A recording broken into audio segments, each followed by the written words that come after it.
بسم الله الرحمن الرحيم إن الحمد لله نحمده ونستعينه ونستغفره ونعوذ بالله من شرور أنفسنا ومن سيئات أعمالنا ومن يهد الله فلا مضل له ومن يضلل فلا هادي له ونشهد أن لا إله إلا الله وحده لا شريك له ونشهد أن محمدا عبده ورسوله أما بعد أعوذ بالله من الشيطان الرجيم بسم الله الرحمن الرحيم يا أيها الذين آمنوا اتقوا الله حق تقاته ولا تموتن إلا وأنتم مسلمون. قال الله تعالى في القرآن المجيد يا أيها الناس اتقوا ربكم إن زلزلة الساعة شيء عظيم. My brothers, this ayat Allah subhanahu wa ta'ala reminds us, O mankind, Ya ayyuhan nas, ittaqu rabbakum. Be fearful, be dutiful to your Lord. Verily, the earthquake of the hour of judgment is a terrible thing.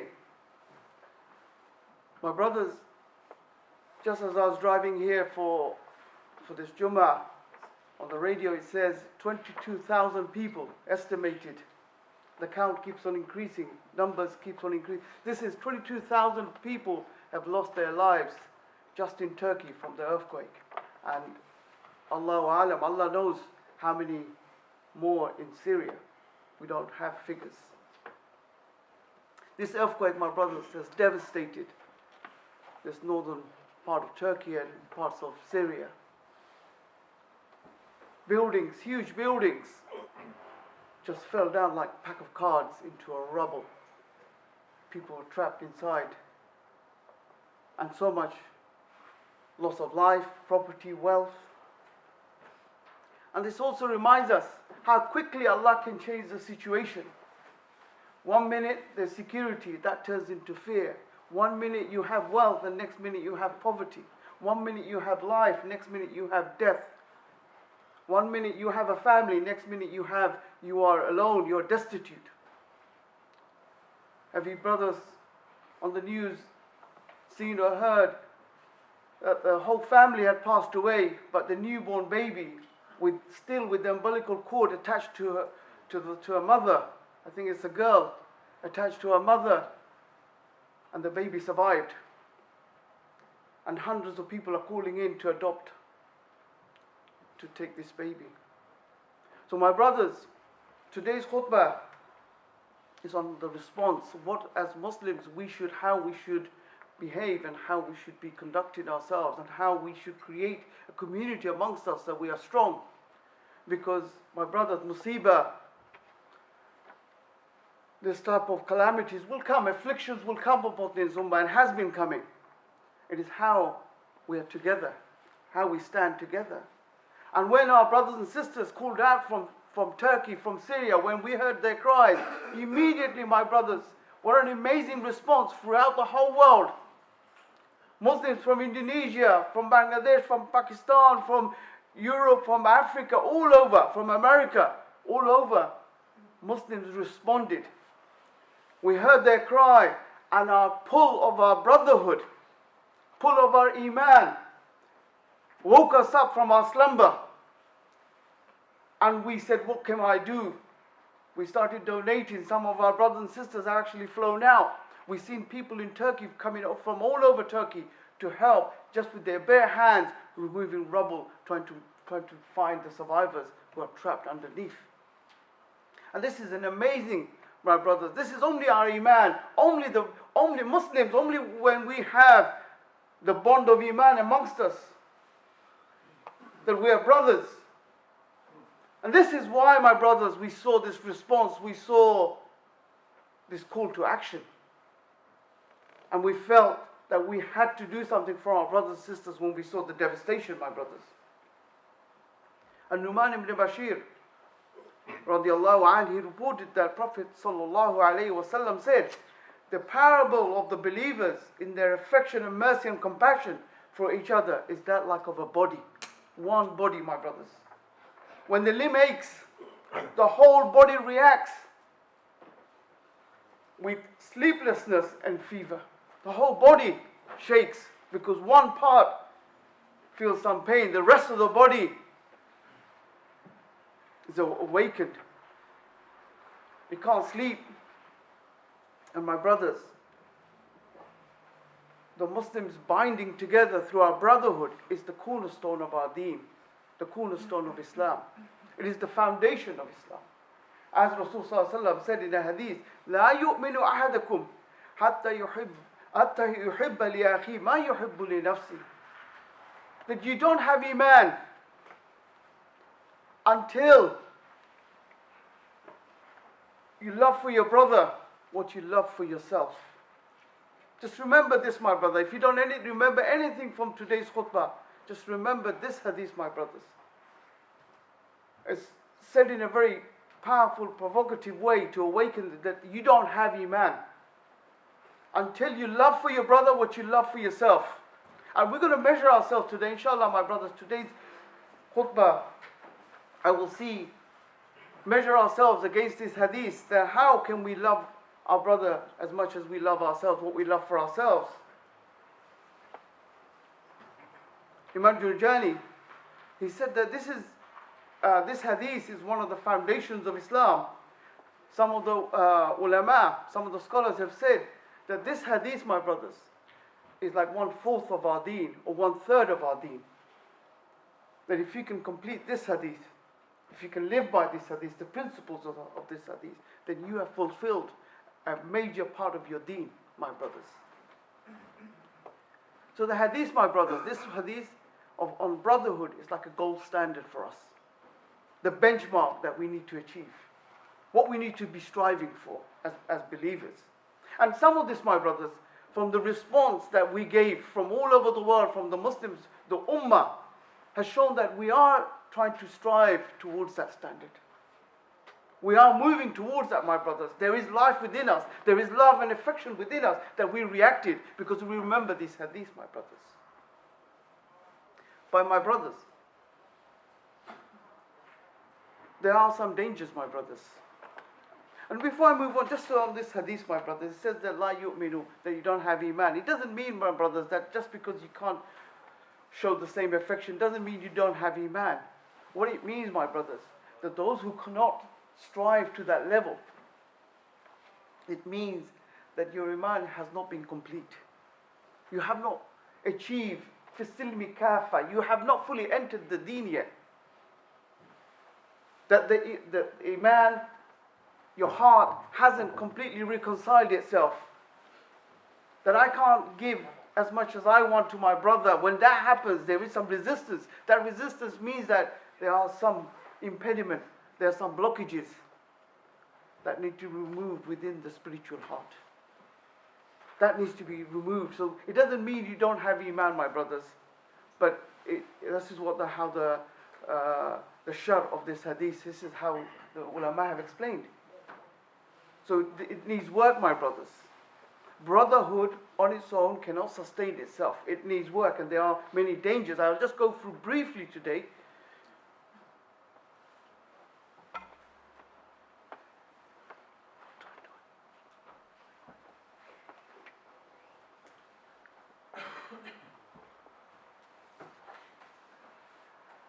So my brothers, on this issue of brotherhood, my brother, I talk about brotherhood today rather than the disaster itself, my brothers, because what has happened, my brothers, we with our limited knowledge, what little we know, we cannot fathom the wisdom of Allah. Why these disasters happen? Why did it happen at that time? Why did it happen in Turkey? Why so many lives were lost?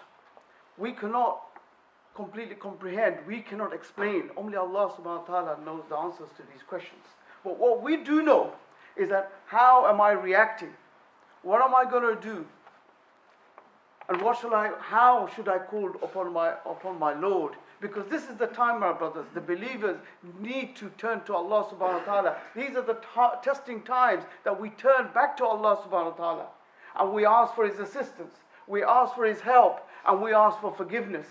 That if, my brothers, if this has happened because of our own hands, of our own deeds, then we ask Allah for forgiveness, then Allah forgive us.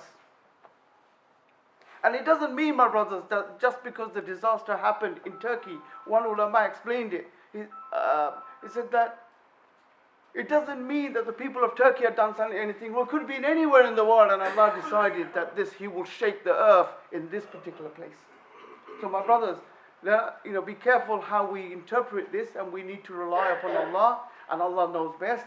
But we, for sure, need to turn to Allah subhanahu wa ta'ala for His help, for His guidance, for forgiveness. So, my brothers, I turn to this point about what impedes our brotherhood. Because after this disaster, my brothers, as we have shown so much resolve, so much love and affection, and so much care for our brothers and sisters, we cannot go back.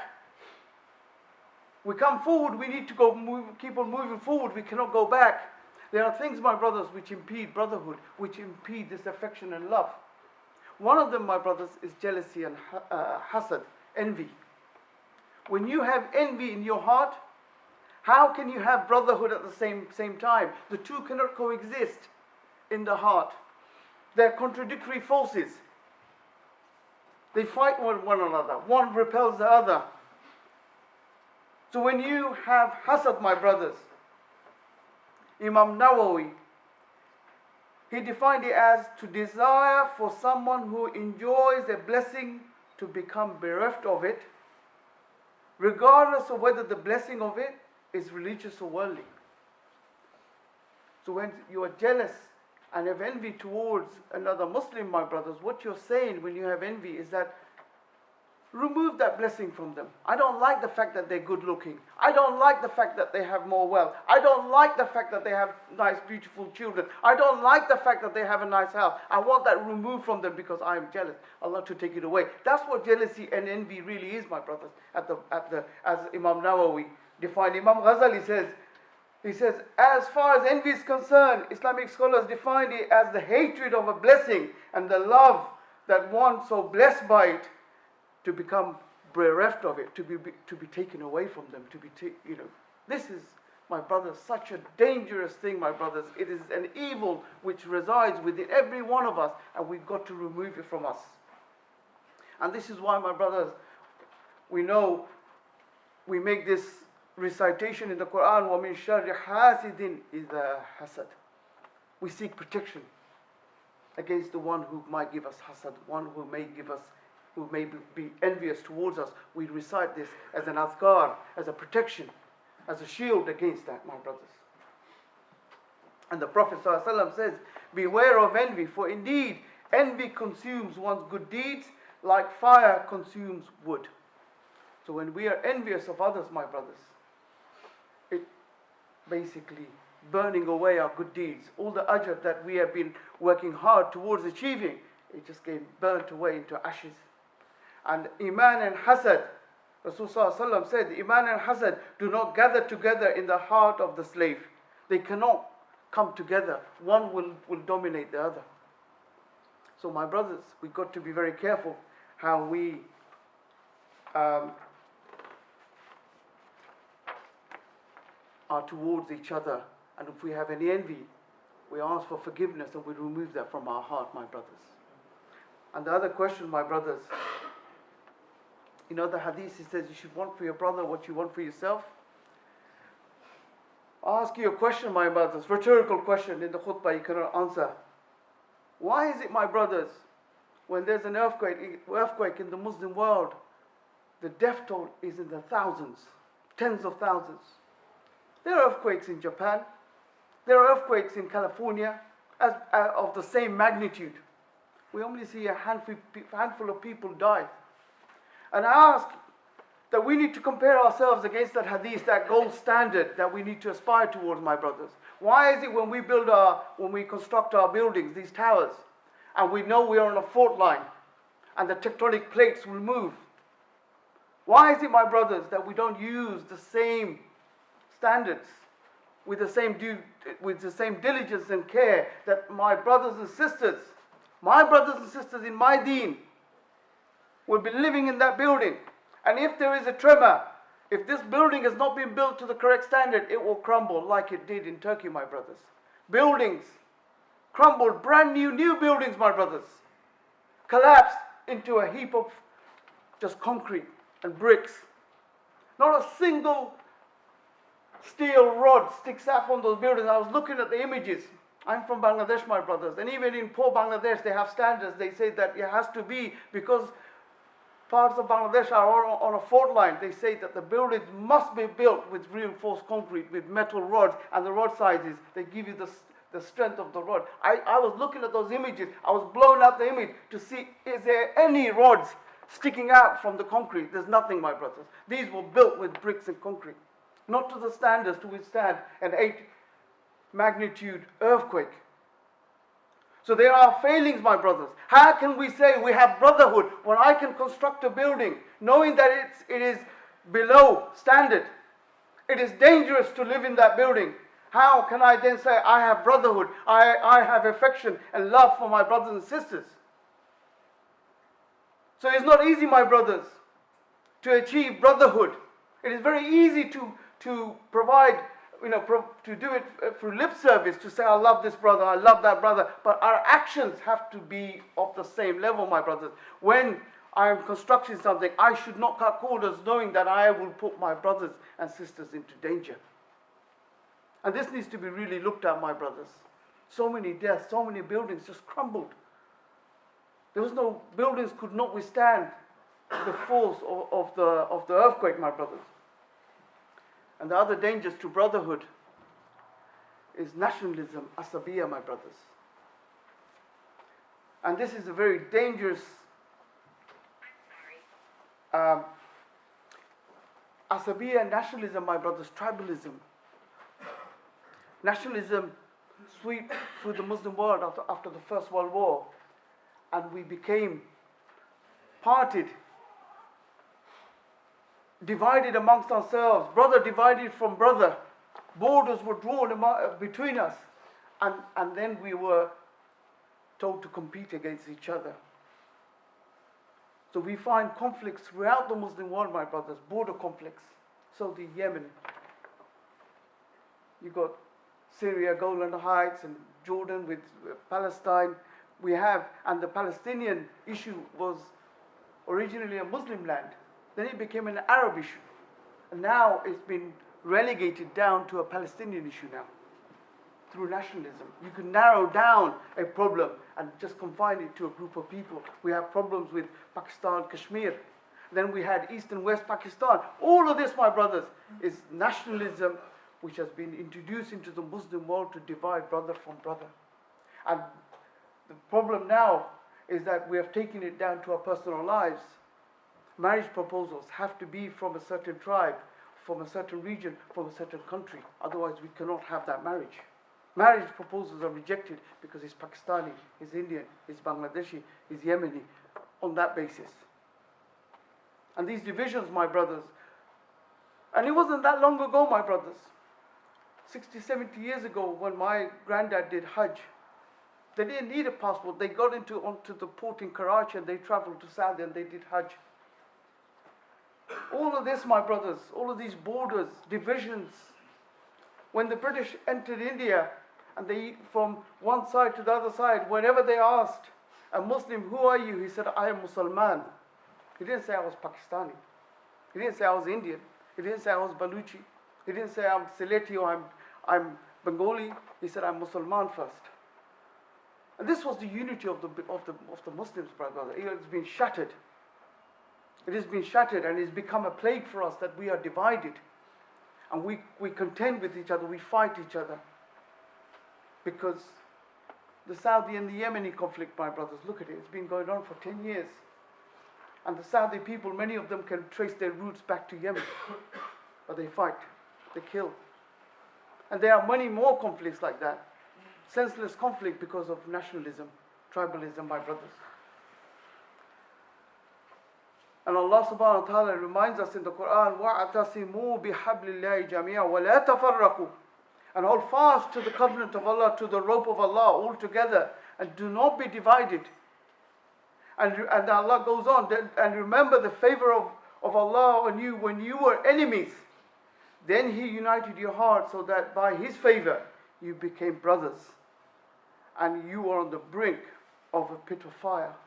And this reminder, my brothers, if you look at Asbab al-Nuzul, you'll find that this ayat was revealed to remind the Muslims at the time of Muhammad ﷺ that they were into these tribes. Aus and the Khazraj in Medina, the Muslims from Mecca coming over, Allah subhanahu wa ta'ala brought them together and galvanized them into one ummah. One ummah, my brothers. Made them into one ummah to make them strong. They supported each other. Doesn't matter where they're from. They came from many different lands, many different tribes. And the Arab were plagued by tribalism. They had wars that went on for hundreds of years because one tribe's camel drank from the well of another tribe's. And they would fight. They would continue that conflict. And Rasulullah sallallahu alaihi wasallam unified them, removed the asabiyah, and established brotherhood amongst them. And one final thing, my brothers, before I conclude the khutbah today, inshallah, it's a modern phenomenon, my brothers. As we become more Islamic, we are now forming these groups, my brothers, and it's sad to see this sometimes. They'll say, he's Salafi, he's Brelvi, he's Tablighi. And the brotherhood happens only within the group. So, mashallah, Tablighi brothers are very loving towards each other, the Salafi brothers are very loving to each other, the Ikhwani brothers are very loving towards each other, but the love doesn't always transcend across those group boundaries. And it's very sad to see that, my brothers, as we become more Islamic, we're introducing some barriers to our brotherhood. We need to be very careful, my brothers, that we do not, as we've shown, my brothers, those who have come late, we've shown amazing response through our love, through our iman, through our affection towards our Muslim brothers and sisters in Turkey and Syria. And we need to maintain that. We need to find out if there is any impediment which prevents me to show the same love to my Muslim, but I need to remove them. And I just went briefly through some of them today, my brothers and sisters. And I end, my brothers, with a beautiful story from the time of the Sahaba, just to demonstrate, my brothers, how we should be, and we should be inspired by these stories. When the Muslims came from Mecca to Medina, they were poor because they left all that they had back in Mecca. So it was upon the Ansar, the Muslims of Medina, to support those who came over. And one of these people, who was the Muhajir, came to Rasulullah sallallahu and he said, look, I have eaten nothing. Do you have any food? And Rasulullah sallallahu asked his household, what do we have for this man? And the response was, we only have water. So then Rasulullah sallallahu made a plea to the Muslims, and he says, who would take this man tonight and feed him? Abu Talha al-Ansari, he volunteered. He said, I'll take him. And then he asked his wife, what do we have? And she said, we have just enough to feed the children tonight. Just enough for the children. Abu Talha al-Ansari told his wife, distract the children, put them to bed, and then dim the light, and we will sit in one corner pretending to eat while our guest eats. And this is what happened that night. And the next day, when Abu Talha al-Ansari met Rasulullah Rasulullah said, Allah is so happy with you. And an ayat was revealed, my brothers, وَيُثِرُونَ عَلَىٰ أَنفُسِهِمْ وَلَوْ كَانَ بِهِمْ خَصَاصَةٌ وَمَنْ يُوقَ شُحَّ نَفْسِهِ. But they prefer above themselves, though poverty, they're in poverty themselves. And whosoever saved themselves from greed, such are the successful ones. That they put this guest above themselves, above their own needs, above the needs of their children, my brothers. And this is what made the Muslims so strong. Created unity amongst us and allowed us to achieve such great things, my brothers. A great civilization came from that brotherhood that was established within Medina, a small town in Medina, from that sprung a great civilization, great brotherhood that we today should be aspiring to achieve again, inshallah. So my brothers, I end my first part of my khutbah, وَقُولُ قَوْلِ هَذَا أَسْتَغْفِرُ اللَّهَ لِي وَلَكُمْ وَلِسَائِرِ الْمُسْلِمِينَ فَاسْتَغْفِرُوهُ إِنَّهُ هُوَ الْغَفُورُ الرَّحِيمُ.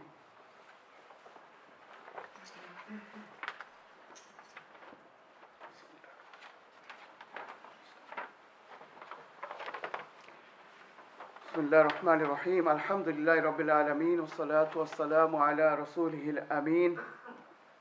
أما بعد، فيا معشر المسلمين، أعوذ بالله من الشيطان الرجيم. بسم الله الرحمن الرحيم. قال الله تعالى في كتاب الكريم: إن الله وملائكته يصلون على النبي يا أيها الذين آمنوا صلوا عليه وسلموا تسليما. اللهم صل على سيدنا ومولانا محمد بعدد من صلى وصام. اللهم صل على سيدنا مولانا محمد بعدد من قعد وقام. اللهم صل على جميع الأنبياء والمرسلين وعلى سائر الصحابة التابعين وعلى عبادك الصالحين. اللهم أيد الإسلام والمسلمين. اللهم أيد الإسلام والمسلمين. اللهم انصر من نصر دين محمد صلى الله عليه وسلم واجعلنا منهم، واخذل من خذل دين محمد صلى الله عليه وسلم ولا تجعلنا منهم. اللهم أرنا الحق حقا وارزقنا اتباعه، وأرنا الباطل باطلا وارزقنا اجتنابه. اللهم ثبتنا على الإسلام. اللهم ثبتنا على الإسلام. اللهم نور قلوبنا بنور الإيمان. اللهم اغفر للمسلمين والمسلمات والمؤمنين والمؤمنات والأحياء منهم والأموات، إنك سميع مجيب الدعوات. عباد الله رحمكم الله، إن الله يأمر بالعدل والإحسان وإيتاء ذي القربى وينهى عن الفحشاء والمنكر والبغي يعظكم لعلكم تذكرون. أقيموا الصلاة.